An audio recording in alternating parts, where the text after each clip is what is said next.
Hello and welcome to Tees Valley Sport Podcast. I'm your host, Danny Reid, and on this episode of Meet the Team, we have Catherine Woods.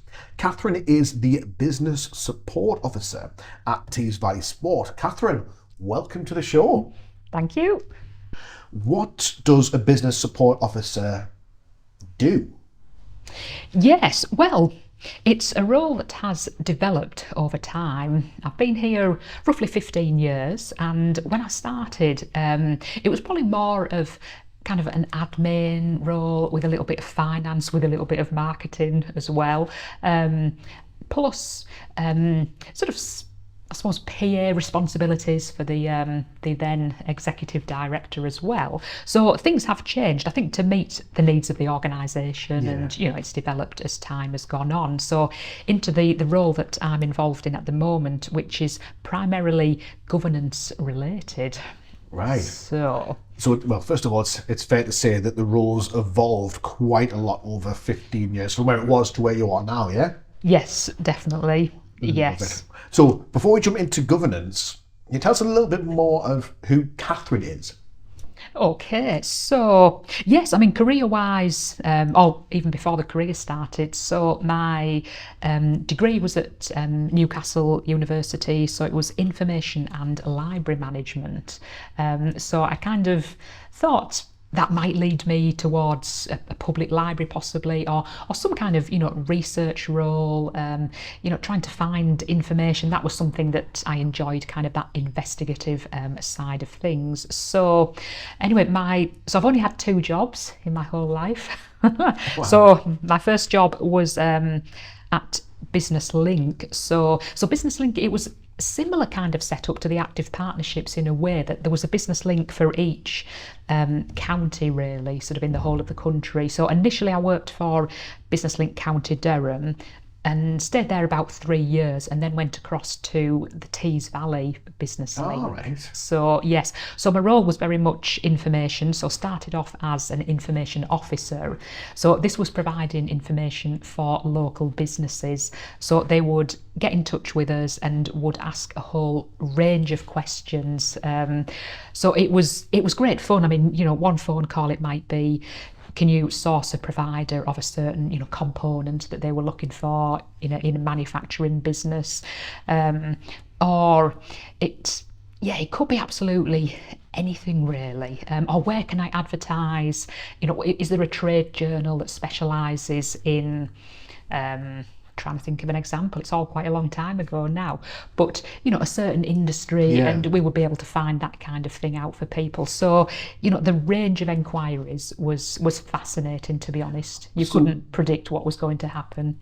Would it be safe to say you were almost like the original Google? That side of things. So like, people ask you a question about something and you'd have to go and retrieve the information. Yeah, I suppose, yes, that's quite an interesting comparison. So I probably wasn't as quick as Google, I had to go away and kind of do a little bit of digging, took a bit of time, but hopefully, came back with the answer that would help people. So that was the original kind of role. And then as time went on, when I moved across to the Tees Valley Business Link, there was quite a large team. So I was, promoted to manage that team, which took me a little bit, obviously, away from the proximity to the businesses. And I think I missed that, to be honest. I think obviously the management of people is completely separate and challenging at times, kind of role to play. But this is kind of 20 years ago, so when I was that bit younger, I wanted to experience that.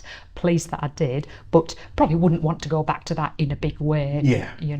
So but it was very interesting, and then the structure of the business links changed, and they merged to form like a northeast business link, really. So a lot of people were made redundant, including myself. So but the timing was fine. I mean, I'd been there since I left university, really enjoyed it, gathered a lot of experience, and probably was about ready to move on and to try something else, really. So that was what led to Tees Valley Sport. And I think initially, my business support role here was more to do with that research, and Yeah. yes, and there was like a direct link, between my Business Link work to Tees Valley Sport. But as I've said, it has evolved and changed, and probably a little bit of what I used to do is what the insight and impact officer does now. Oh, It was really? there was definitely sort of part of her work was the kind of thing that I was doing. Cool. So it's kind of like evolved. Well, like you said there, just from a very basic kind of businessy, admin-y type of thing to Yes. and then moved up to like the support officer for the Tees Valley Sport. So what does Catherine do in her spare time? Right, yes. The main thing that I do that takes up a lot of time is playing the piano. So yes, I've enjoyed music all my life really. Started playing the piano when I was about 7. And now I accompany a musical theatre company in Northallerton, accompany a male voice choir, teach piano to a small number of private pupils that I can fit in sort of round the day job and everything else.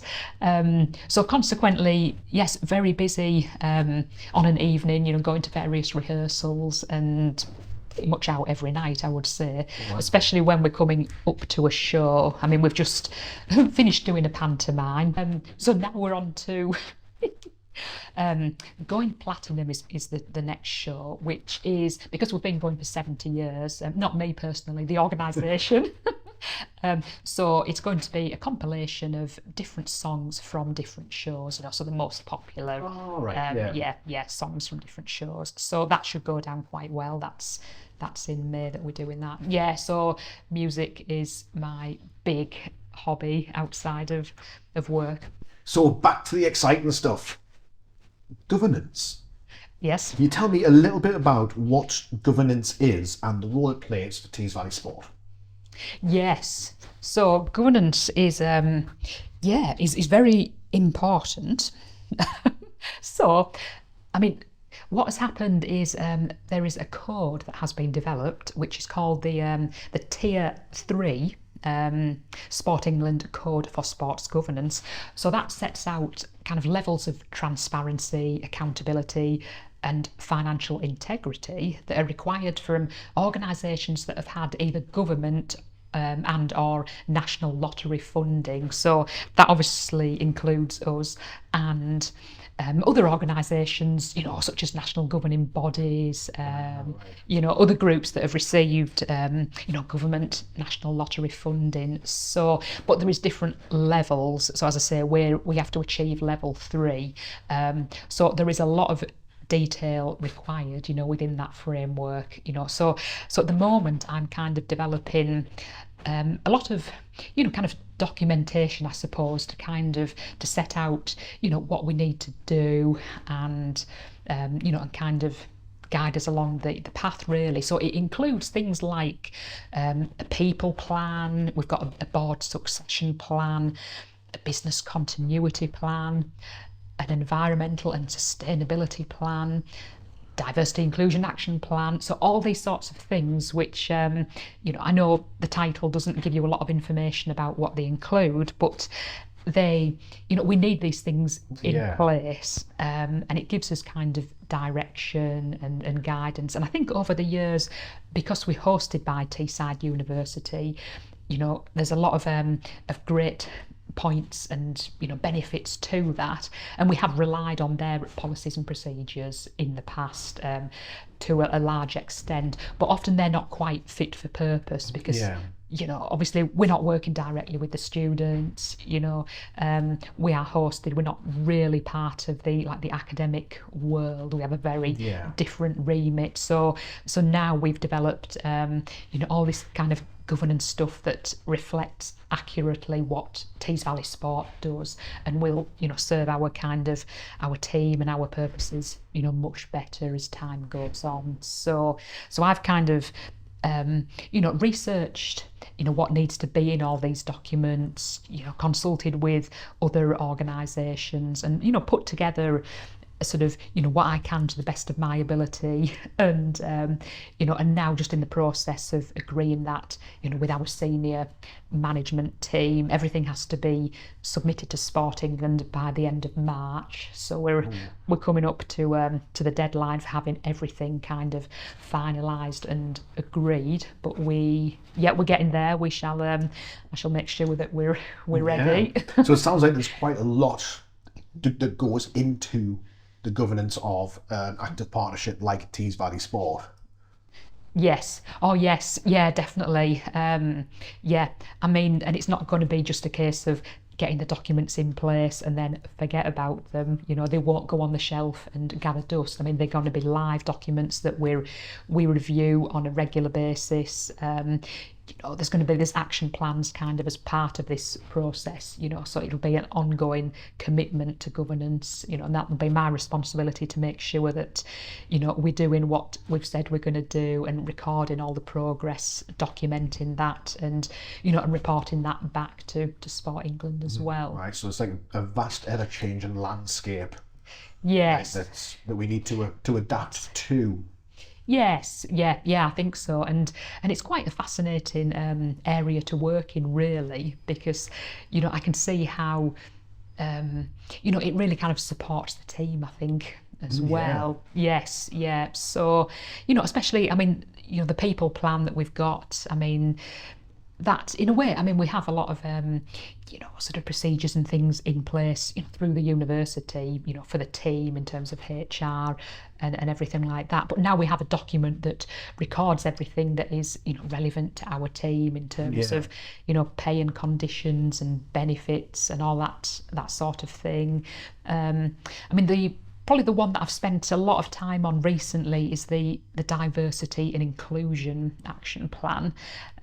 We've actually had sort of support from a consultant for that, and that again is something that it's always kind of been a consideration, sort of the inclusion obviously of everybody, recognising people's differences, but now it's just making that a little bit more formal and having kind of guidance and things in place that will make sure that all our decisions kind of incorporate kind of the inclusion, the diversity, sort of.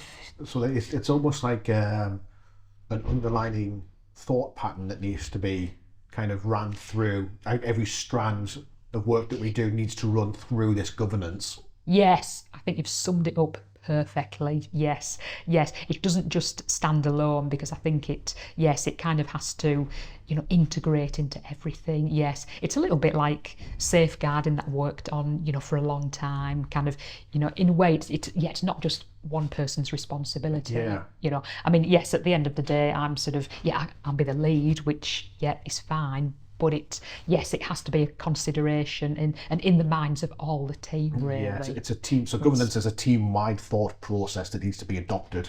And obviously, once it's gone in March, it's really important that the team understand the importance of governance and working within the parameters of governance as an organisation to make sure that we're doing everything right that we need to do.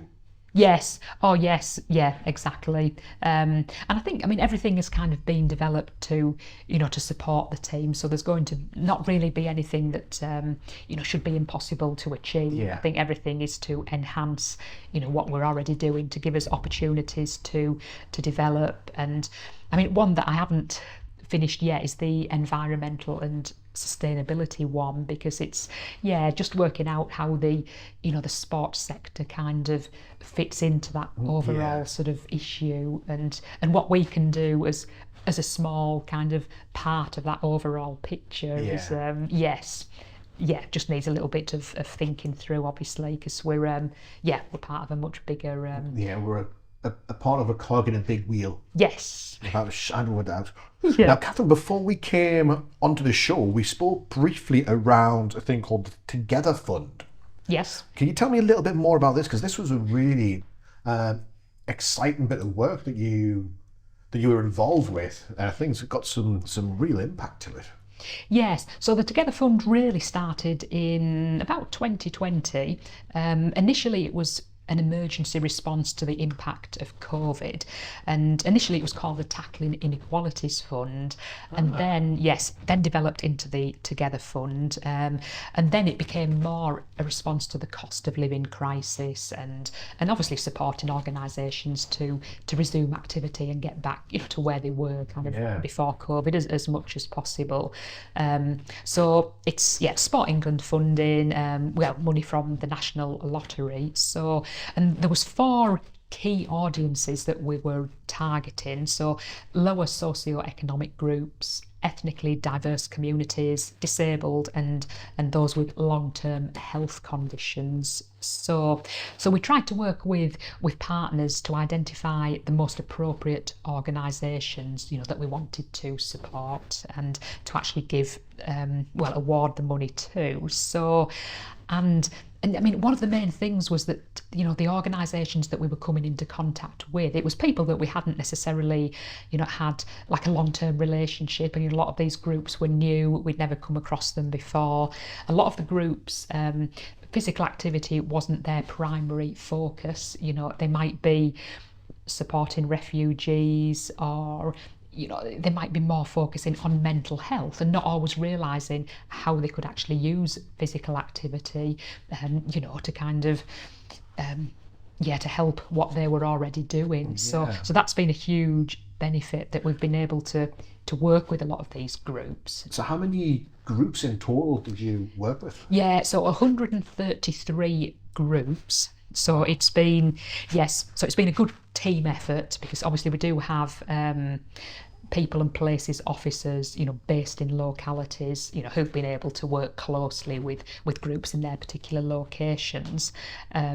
So we've awarded just over £435,000. That's across, all phases of the funding programmes, and we've been quite keen to fund the best ideas, because some of these groups, in terms of how the applications were presented, I mean, they might not have been the most eloquent or the most well written, because people are not used to writing a funding application. So some of them, it was kind of just looking behind, to try and find the idea, was the idea kind of something that we really wanted to support? And then we could work with the group just to develop the application a bit more, to explain a bit more about what they wanted to do. I like that. Like kind of working with them to enhance their ideas, to kind of make sure that the delivery side of things was a little bit more than just a very basic activity type of thing. It brought a little bit more to the table.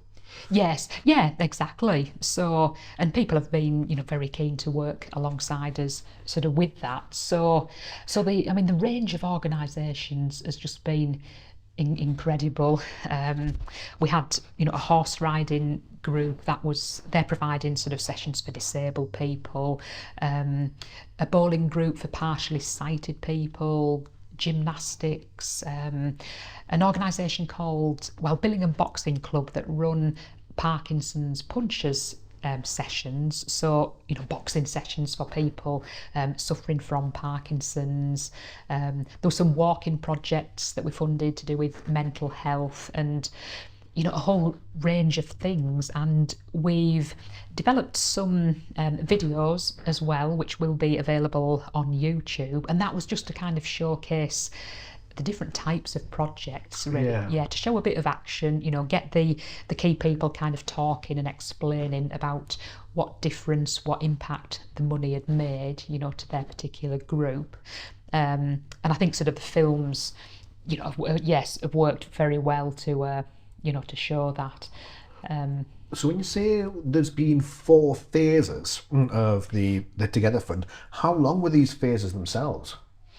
Now then, I think they did vary. I think sort of roughly kind of 6 months, on average, really. There was kind of a phase that we weren't expecting that was added at the end, with some additional money that was great, that wasn't in the original plan. So so the timescales did vary a little bit. It wasn't quite a set. So it wasn't like phase 1 is 1 year, phase 2 is 1 year. No, It kind of flexed a no, bit and changed with yes, the yeah. environments that were going on. Yes, yeah, it did. But I mean, that was the great thing with the fund, that it did respond to what was going on kind of in society, really. And obviously with COVID and the huge impact of that on, well, everybody, but in terms of this, on sporting organisations and, and for some groups, I mean, it was kind of the end for them, really, and they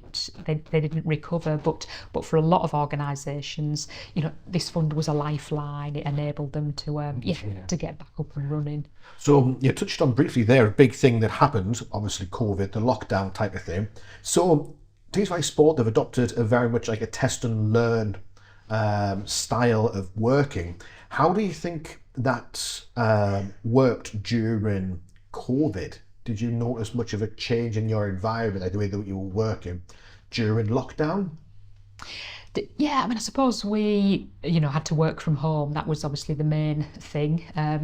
It all happened quite quickly because obviously we hadn't been through a pandemic before, so we weren't totally prepared. And it was a case of one day we were in the office and the next day we were working from home. I mean, prior to that, we hadn't really had that experience of not working regularly at home. So I actually didn't have Wi-Fi in the house and left with a 3G iPad that I worked on for 6 months. Wow. I bet that was fun. But I can think of other words for it, should we say. Yes, so managed to survive that. And then once the laptop came and the Wi-Fi came, then yes, obviously it's pretty much the same at home as what it is in the office. So yes, but I mean, the technology is obviously great, and the benefits of meetings online and all that kind of thing. So I think, COVID has brought some new opportunities to life and, more flexible ways of working that